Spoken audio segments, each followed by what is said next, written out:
Assalamualaikum warahmatullahi wabarakatuh. Alhamdulillah. Alhamdulillahi rabbil alamin. Wassalatu wassalamu ala asrafil anbiya'i wal mursalin. Nabiyyina Muhammadin wa ala alihi wa ashabihi ajma'in. Ashhadu an la ilaha illallah wahdahu la sharika lah. Wa ashhadu anna Muhammadan abduhu wa rasuluhu la nabiyya ba'dah. Amma ba'd. Anak-anak sekalian, semoga dimuliakan oleh Allah Subhanahu wa taala, rahimani wa rahimakumullah. Insyaallah kita akan melanjutkan materi kita dari mata pelajaran hadis. Kita akan sampai pada hadis yang terakhir dari babul iddah. Hadis yang terakhir dari bab al-iddah atau hadis yang ke-328 dari kitab Umdatul Ahkam. Di sini disebutkan oleh al-musannif Al-Imam Abdul Ghani Al-Maqdisi rahimahullahu taala, an Ummi Salamah radhiyallahu anha qalat, dari Ummu Salamah radhiyallahu anha, beliau berkata, ja'at imra'atun ila Rasulillah sallallahu alaihi wasallam faqalat, datang seorang wanita menemui Rasulullah sallallahu alaihi wasallam.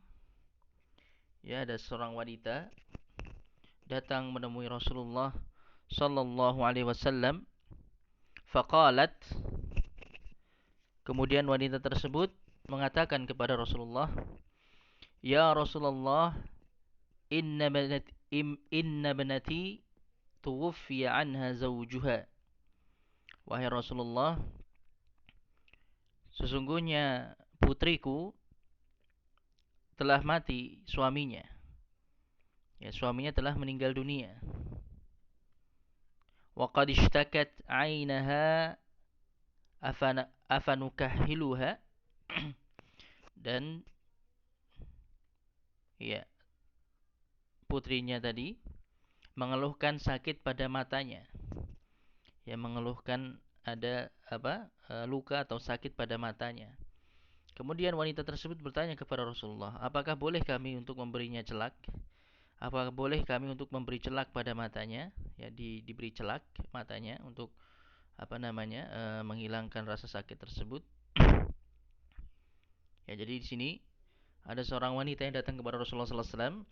Wanita ini memiliki seorang anak perempuan, yang anak perempuan ini telah menikah, kemudian suaminya meninggal dunia. Ya, suami dari putrinya tadi meninggal dunia.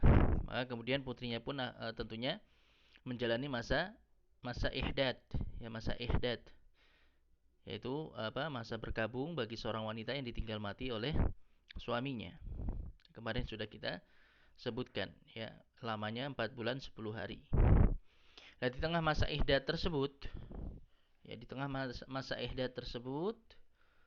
ya, mata dari wanita tersebut sakit, ya, terkena suatu luka, ya, atau sakit matanya. Ya, karena suatu hal matanya sakit, kemudian ibunya tadi bertanya kepada Rasulullah sallallahu alaihi wasallam, apakah boleh kemudian matanya tadi diberi celak, ya, mata yang sakit tadi diberi celak. Faqala Rasulullah sallallahu alaihi wasallam, maka Rasulullah sallallahu alaihi wasallam menjawab, la, tidak boleh. Ya, tidak boleh. Bahkan marrataini aw thalathan, ya. Bahkan ditanya 2 kali atau 3 kali tetap jawaban beliau la, tidak boleh. Baik. Thumma qala, kemudian Rasulullah sallallahu alaihi wasallam melanjutkan, innama hiya arba'atu ashhurin wa ashrun. Ya, sesungguhnya masa ihdad tadi hanyalah 4 bulan 10 hari saja. Ya. Hanya 4 bulan 10 hari hendaknya dia bersabar untuk menunggu selesainya masa ihdad tersebut. Dan Rasulullah sallallahu alaihi wasallam di sini menyebutkan, ya, perbandingannya dengan keadaan kaum jahiliyah dahulu, ya, sebelum datangnya Islam. Kaum jahiliyah, orang-orang jahiliyah dahulu, bagaimana keadaan wanitanya ketika ditinggal mati suaminya. Itu keadaannya jauh lebih berat. Ya. Jadi perkaranya itu jauh lebih berat dibandingkan apa yang setelah itu dibawa oleh dibawa oleh Islam, di mana terdapat banyak kemudahan dan keringanan. Maka di sini Rasulullah SAW mengatakan waqad kanat ihdakunna fil jahiliyah tarmi bil ba'rah ala ra'sil haul. Nah, sesungguhnya salah seorang dari kalian dahulu di masa jahiliyah, ya para wanita di masa jahiliyah, tarmi bil ba'rah, melempar kotoran hewan. Ya, jadi melempar kotoran hewan, ya biasanya melempar kotoran hewan di akhir tahun, dari masa ihdatnya. Jadi masa ihdatnya itu selama 1 tahun penuh. Ya, selama satu tahun penuh. Jadi di masa jahiliyah, para wanita ketika ditinggal mati suaminya itu melakukan masa ihdat berkabung itu selama 1 tahun penuh. Ya, dan di penghujung tahun, ya di penghujung tahun tersebut, setelah selesai masa ihdatnya, kemudian sebagai simbol dari selesai masa ihdat dari wanita tersebut, maka dia melempar kotoran hewan. Ya, maka ini tentunya jauh lebih berat keadaannya dibandingkan apa yang ditetapkan dalam Islam. Taib. Maka kemudian di sini faqalat Zainab, kemudian berkata Zainab, yaitu Zainab bintu Ummi Salamah, ya putri dari Ummu Salamah, karena hadis ini tadi dibawakan oleh Ummu Salamah. Kemudian putri dari Ummu Salamah itu Zainab bintu Ummi Salamah berkata, "Kanatil mar'atu idza tuwfiya anha zawjuha." Dahulu di masa jahiliyah, ya, seorang wanita yang ditinggal mati suaminya, maka dia dakhalat hifsyan. Dia akan masuk ke dalam hifsh. Al-hifsyu itu di sini disebutkan ya di bawah itu al-baitus shaghir, rumah yang kecil. Jadi rumah kecil sempit, ya, yang dia menghabiskan masa ihdatnya selama 1 tahun di dalam rumah yang kecil tersebut. Tayyib. Walabisat syarra thiyabiha, dan dia memakai pakaian yang paling buruk yang dia miliki. Jadi pakaian yang sama sekali itu tidak tidak ada keindahannya. Ya, jadi bukan pakaian yang indah, bukan pakaian yang bagus. Ya, tidak ada perhiasannya. Tayyib. Jadi pakaian yang paling buruk yang dia pakai. Pakaian yang paling jelek. Ya. Walam tamassa tiban wala syai'an hatta tamurra biha sanah. Dan dia tidak memakai wewangian maupun apapun. Ya. Bahkan tidak mandi. Ya, tidak membersihkan dirinya sampai berlalu 1 tahun penuh. Ya, sampai berlalu 1 tahun penuh. Ya, bisa dibayangkan bagaimana keadaannya, ya. 1 tahun penuh tidak mandi, tidak membersihkan diri, tidak memakai wewangian. Ya, bagaimana keadaannya? Itu bisa dibayangkan. Ya, kemudian tinggal di rumah yang sempit. Ya. Tsumma tu'ta bidabatin. Kemudian ketika sudah selesai masa ihdatnya selama 1 tahun, kemudian dibawakan seekor hewan. Himar au tairin au syat. Yaitu kadang keledai atau burung ataupun kambing. Ya. Jadi dibawakan seekor hewan. Ya, kemudian fataftadda bihi. Kemudian wanita tersebut yang selesai masa ihdatnya tadi kemudian menggosok-gosokkan badannya untuk membersihkan kotoran-kotoran yang ada di badannya selama 1 tahun tadi. Ya, tentunya sangat-sangat kotor badannya, ya. Tentunya kita bisa membayangkan, ya, bagaimana keadaannya 1 tahun tidak membersihkan diri. Ya. Jadi dia gosok-gosokkan badannya itu ke tubuh hewan tadi. Ya, ke tubuh hewan yang dibawakan tadi. Entah itu keledai, burung ataupun kambing. Tayyib. Bahkan faqallama taftaddu bi syai'in illa mata. Bahkan seringnya, ya, hewan yang digunakan untuk membersihkan tubuhnya tadi itu seringnya mati. Ya, sampai mati karena mungkin ya saking kotornya badan wanita tersebut. Ya, bagaimana baunya bisa kita bayangkan. Kotoran yang ada pada tubuhnya pun tentunya sangat banyak. Ya. Bahkan ya di sini seringnya mati hewan tadi. Ya, sampai mati. Tayyib. Thumma takhruju fadhu'ta ba'ratan. Kemudian dia keluar dari rumah al-hifsu tadi, rumah yang sempit tadi, yang dia gunakan untuk menjalani masa ihdatnya tadi. Kemudian dia diberi kotoran hewan setelahnya. Fatarmi biha. Kemudian dia melempar kotoran hewan tersebut. Thumma turaji'u ba'du ma sya'at min tibin aw ghairih. Kemudian baru dia boleh kembali untuk melakukan apapun yang dia kehendaki ya sebelum masa ihdah. Jadi kemudian dia membersihkan diri, mandi, kemudian memakai wangian, memakai pakaian yang bagus dan yang lainnya. Thayyib. Maka ini ya hadis diriwayatkan oleh Imam Bukhari dan Imam Muslim, hadis yang terakhir dari dari bab al-iddah. Maka anak sekalian rahimani wa rahimakumullah, ya beberapa faedah bisa kita ambil dari hadis ini. Yang pertama, al-mutawaffa anha zawjuha la yajuzu laha an taktahil. Tayyib. Seorang wanita yang ditinggal mati suaminya tidak boleh kemudian dia memakai celak pada matanya. Karena ini salah satu bentuk az-zinah, salah satu bentuk perhiasan atau menghias diri. Ya, ini salah satu bentuk menghias diri.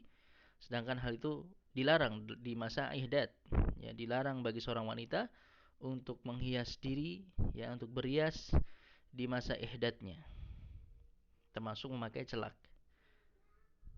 Ya.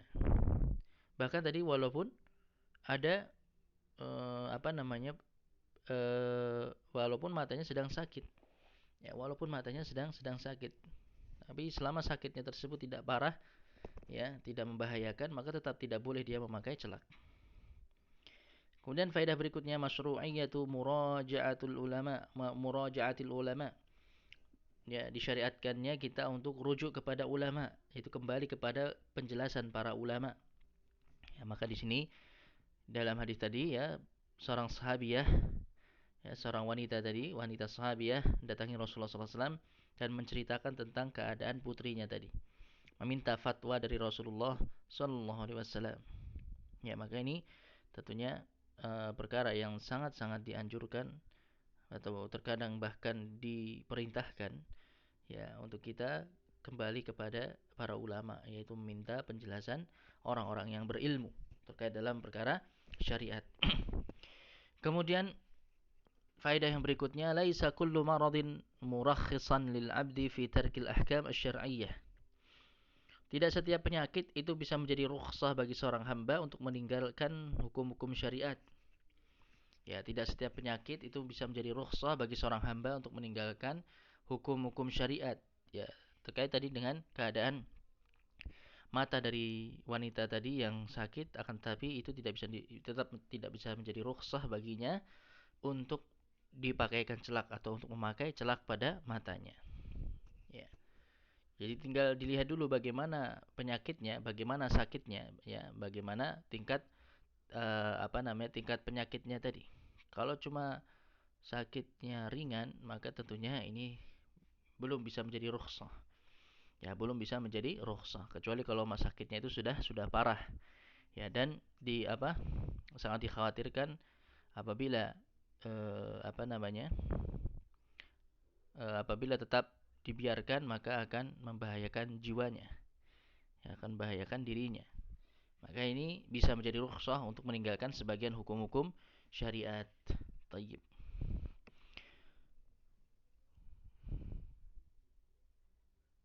Kemudian selanjutnya faedah yang keempat, jawazu irsalil insan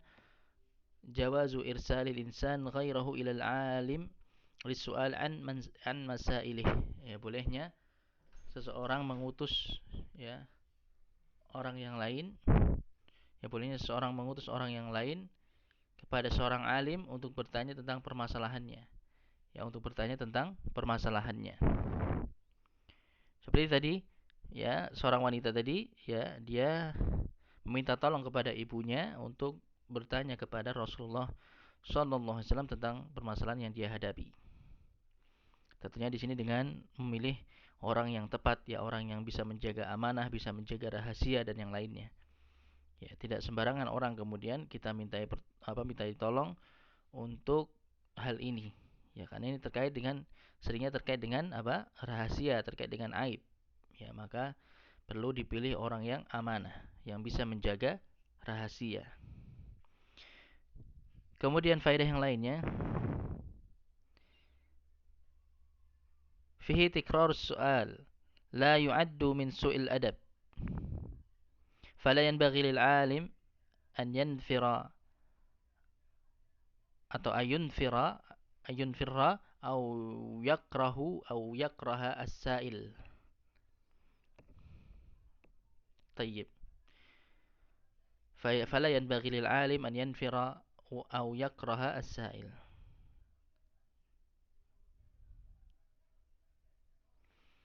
Maka dalam hadis ini terdapat ya faedah bahwasannya pengulangan pertanyaan, ya, pengulangan pertanyaan itu tidak mesti terhitung sebagai adab yang buruk. Ya, tidak mesti teranggap sebagai adab yang buruk, karena tadi wanita tadi juga bertanya beberapa kali tapi tetap Rasulullah menjawab tidak. Ya. Maka tidak seharusnya seorang alim kemudian dia berpaling atau dia membenci orang yang bertanya ketika mengulangi pertanyaannya. Ya, ketika mengulangi pertanyaannya. Kemudian faedah yang berikutnya, masru'iyatu taqribil ahkam asy-syar'iyyah ila an-nas wa in kana an-nasu yadhunnuna anna fiha usrun aw masyaqqatun. Disyariatkannya kita untuk memahamkan hukum-hukum syariat kepada manusia, walaupun terkadang manusia itu menganggap di dalamnya terdapat kesulitan atau kesukaran. Tapi tetap ya disampaikan hukum-hukum syariat karena ini merupakan apa yang telah ditetapkan oleh Allah Subhanahu wa taala, hukum Allah Subhanahu wa taala, maka tetap disampaikan. Ya, disampaikan dengan cara yang baik, ya, diberikan pemahaman yang baik, ya, disampaikan dengan dengan cara yang itu bisa memberikan pemahaman yang baik kepada manusia dan manusia bisa menerimanya dengan baik, ya. Seperti yang Rasulullah sampaikan tadi, ya, beliau membandingkan antara masa ihdad dalam Islam dengan masa ihdad di masa jahiliyah. Yang dengannya kemudian orang bisa membandingkan dan kemudian akhirnya bisa menyimpulkan bahwasanya apa yang ditetapkan dalam Islam itu jauh lebih mudah. Ya, jauh lebih mudah. Karena dalam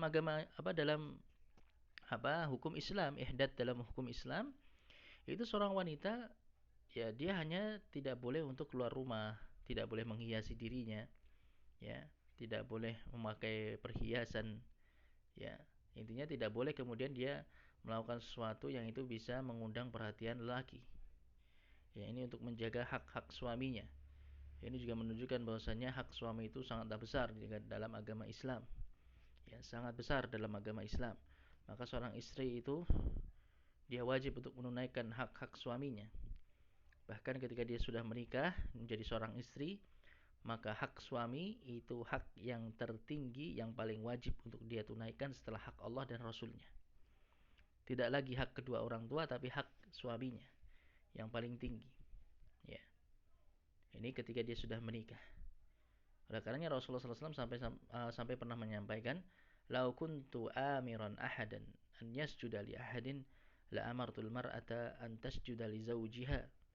Kalau seandainya aku boleh memerintahkan seseorang untuk sujud kepada orang lain, dan tentunya ini dilarang dalam syariat, ya, tapi Rasulullah mengatakan kalau seandainya aku boleh memerintahkan seseorang untuk sujud kepada orang lain, maka sungguh aku akan memerintahkan para wanita untuk sujud kepada suaminya.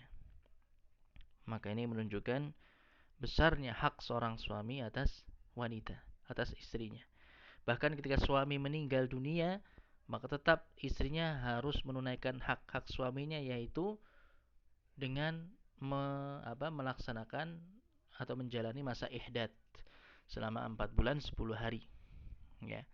Dia tidak keluar rumah, dia tidak berhias, dia tidak memakai wangian, ya.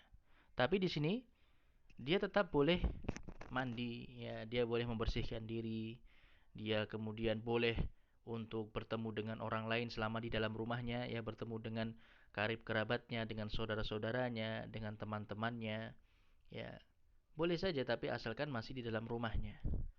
Ya, jadi bukan kemudian sebagaimana di masa jahiliyah, ya seorang wanita masuk ke dalam rumah yang sempit sendirian, ya hidup sendiri di dalamnya, ya tidak membersihkan diri, tidak mandi dan yang lainnya. Makanya itu tentunya perkara yang berat. Dan Islam kemudian datang dengan membawa sesuatu yang jauh lebih ringan, jauh lebih ringan, dan tentunya ini terdapat hikmah yang sangat besar di dalamnya karena Allah Subhanahu wa taala yang telah menetapkannya. Kemudian faedah yang lainnya,